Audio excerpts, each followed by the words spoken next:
After becoming a naturalized U.S. citizen for almost a decade, Senator Grace Poe returned to the Philippines in May 2005 to fix her late father's estate. In July 2006, she reacquired her Filipino citizenship.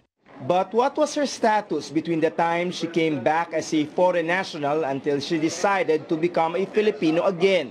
Antonio Contreras, a university professor and a vocal critic of the senator, wants this matter scrutinized. Because prior to that, you're American.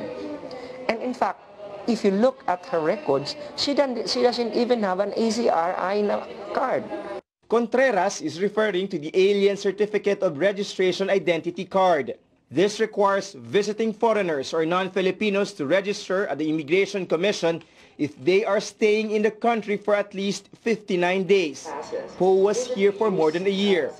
A copy of her petition to reacquire Philippine citizenship submitted to the Senate Electoral Tribunal indicates Poe did not have an ACR number. If you want your stay in the Philippines to be legal, then you have to have an ACR card. She didn't have that. It is still unclear whether Poe intentionally did not get an ACRI card, raising suspicions she may have violated immigration rules. But she gets a reprieve from Republic Act 9225 or the Citizenship Reacquisition Act of 2003. Section 2 of the law indicates that Philippine citizens of another country shall be deemed not to have lost their Philippine citizenship. Upon taking of the oath, kayo ay magiging considered as Filipino and you are deemed to not have lost your Filipino citizenship.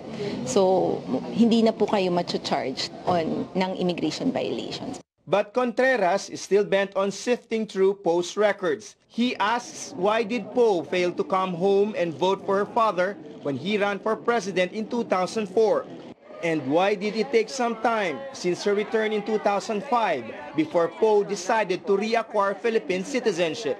Contreras says he is filing a disqualification case against Poe for her 2016 presidential run. Poe says she's ready. Sa totoo lang, nahahalata naman yung mga ginagawa. Pero, sabi ko nga, hindi ako nagkasala sa bayan. Para sa akin at kahit sa akin trabaho, pinag-iigihan ko.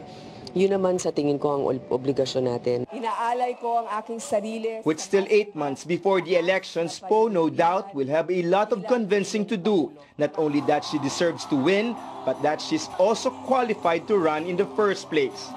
David Santos, CNN Philippines.